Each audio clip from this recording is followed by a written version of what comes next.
Hola y bienvenidos una vez más a su canal de Anatomía Fácil. Para los que no me conocen, soy el Dr. Nelson Rubal y estoy especializado en anatomía humana. Y nada, de vez en cuando y de cuando en vez desarrollo algún videíto sin grandes aspiraciones técnicas, algo básico que me permita más que todo comunicarme con ustedes. Hoy vamos a echarle una miradita al tercer ventrículo. Acá tenemos una bella imagen de mi amigo Frank Netter que nos muestra un corte sagital del cráneo, donde podemos apreciar perfectamente todas las posiciones del encéfalo. El tercer ventrículo es la cavidad ependimaria del diencéfalo, como de igual modo el conducto o canal central es la cavidad ependimaria de la médula espinal, el cuarto ventrículo es la cavidad ependimaria del romboencéfalo, el acueducto mesencefálico, cerebral o de Sibio lo es del mesencéfalo y los ventrículos laterales lo son de los hemisferios cerebrales o telencéfalo. Los ventrículos cerebrales están situados en el interior del encéfalo y no los podemos ver en su totalidad tridimensionalmente en esta imagen, pero sí lo haremos en la siguiente. Fíjense en esta bella imagen de Netter cómo podemos apreciar todo el sistema ventricular, pues en el dibujo nos permite ver su molde a través de un encéfalo transparente. De superior a inferior, ahí tenemos los ventrículos laterales, el tercer ventrículo, el acueducto cerebral mesencefálico, o conocido por el epónimo de acueducto de Sibio, el cuarto ventrículo y el conducto o canal central de la médula espinal. Siendo la cavidad ependimaria del diencéfalo, el tercer ventrículo está rodeado y delimitado mayoritariamente por estructuras de esta porción del encéfalo. Se comunica, como veremos, con el cuarto ventrículo y con los ventrículos cerebrales. En esta hermosa imagen que ya estaban viendo, podemos apreciar cómo el tercer ventrículo es impar y está situado en la línea media y tiene la forma de una fisura alargada y vertical, situada entre las caras mediales de los tálamos. En esta imagen, que no se las he descrito, bueno, esto es como una vista póstero superior, ¿de acuerdo? Del tronco encefálico y de parte del resto, ¿no? de diencéfalo y de hemisferios cerebrales. Fíjense aquí, esto sería médula oblongada, esta sería el área de la fosa romboidea. Miren aquí el techo mesencefálico, pineal, aquí está el tercer ventrículo, estos son los tálamos y estos son los núcleos caudados. Aquí regresamos nuevamente a la imagen clásica del estudio del sistema nervioso central, diría yo. Este bello corte sagital de Netter. En el tercer ventrículo se describen un total de 6 paredes, una anterior, otra posterior, una superior, una inferior y 2 paredes laterales.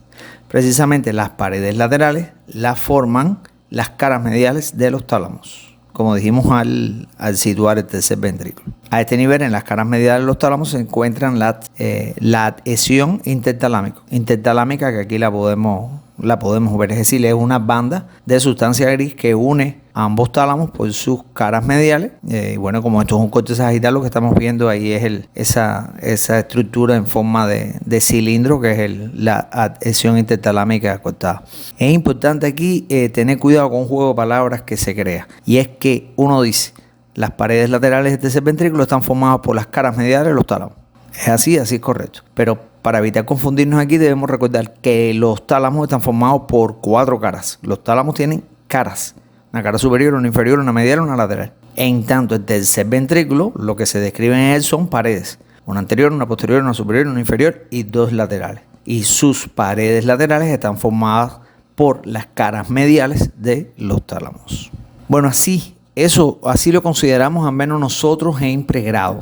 A la hora de referirnos a las paredes laterales del tercer ventrículo, decimos que son las caras mediales de los tálamos. Sin embargo, muchos autores consideran también como parte de las paredes laterales del tercer ventrículo la parte del hipotálamo situada por debajo del surco hipotalámico o de Monro, algo que en mi opinión es absolutamente lógico. Aquí pueden observar el surco hipotalámico o surco de Monro, que como pueden apreciar se extiende desde el acueducto mesencefálico hasta el agujero interventricular. Por cierto, como una noticia de nomenclatura, un tema que tanto me gusta, en la segunda edición de la terminología anatómica, la conocida con las siglas de TA2, que está fresquita, fue publicada en el 2019, se incorporaron los términos de apertura superior e inferior del acueducto cerebral para sus aberturas en el tercer y en el cuarto ventrículo respectivamente.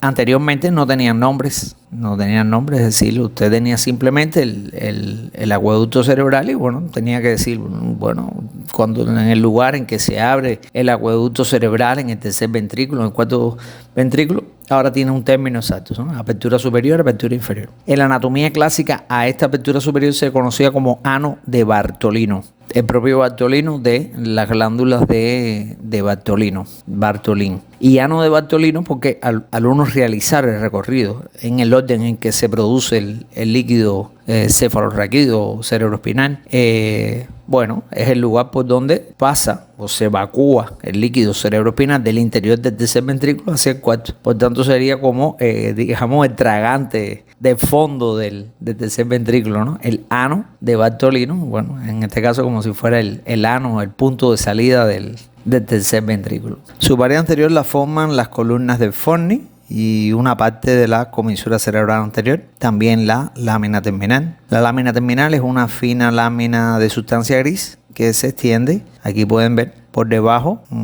desde el quiasma óptico hasta el pico del cuerpo calloso. Su pared superior la forman la tela coroidea del tercer ventrículo, de la que cuelgan los plexos coroideos. Por arriba se sitúan el Forni y el cuerpo calloso en ese orden. Aquí pueden apreciar. La pared posterior la forman la comisura cerebral posterior, situada por encima de la apertura superior del acueducto cerebral, el clásico ano de Bartolino. Y superiormente a la comisura cerebral posterior se encuentra la glándula pineal, que tiene por delante el receso pineal. Estas serían las dos estructuras fundamentales, básicas, sobre las que se constituye esta pared. Repito, la comisura cerebral posterior y la glándula pineal. Aunque también podemos mencionar por encima de la pineal la comisura de las avénulas, está situada anterosuperiormente a la glándula pineal. O bien de manera genérica decir otras estructuras epitalámicas, porque, bueno, además de la comisura de las avénulas, bueno, también están las avénulas. Se puede manejar de esa manera. En esta imagen tenemos parte de una vista de la cara inferior o basal de los hemisferios cerebrales. Es una imagen del sobota también. Aquí el tronco encefálico ha sido cortado, seccionado a nivel del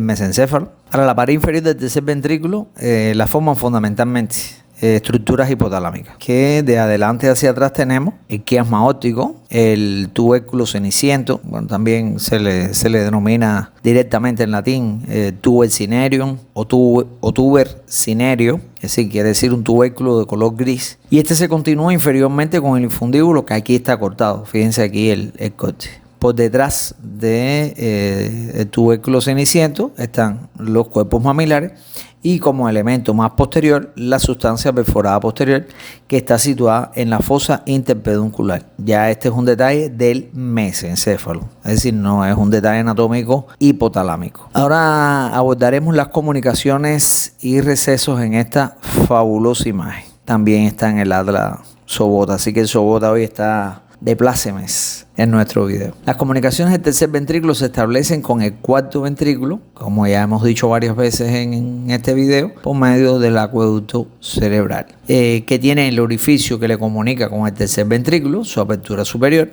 que está situado en la parte posterior inferior del tercer ventrículo, por debajo de la comisura cerebral posterior. También se comunica el tercer ventrículo con los ventrículos laterales, y lo hace a través de los agujeros interventriculares, conocidos por el epónimo de agujeros de Monro. Serían dos, porque hay dos ventrículos laterales, uno en cada uno de los hemisferios. Estos agujeros, aquí los pueden ver, miden alrededor de 1 centímetro y se encuentran delimitados entre las columnas del Forni y el extremo anterior del tálamo, o sea, el tubérculo anterior del tálamo. Por último, en el tercer ventrículo se describen un total de 4 recesos, denominados óptico, infundibular, pineal y suprapineal. El receso óptico se sitúa por encima del quiasma óptico, el infundibular a nivel del tubérculo ceniciento y el infundíbulo, el pineal por delante de la glándula pineal entre la comisura cerebral posterior por debajo y la comisura de las avénulas por arriba. En tanto, el suprapineal está situado por encima de la comisura de las avénulas y de la glándula pineal. Y con esto, bueno, damos por terminada esta presentación. Deseo que les haya resultado interesante y sobre todo que les resulte de utilidad. Y ya saben, lo de siempre, si les gusta el video, regala un like,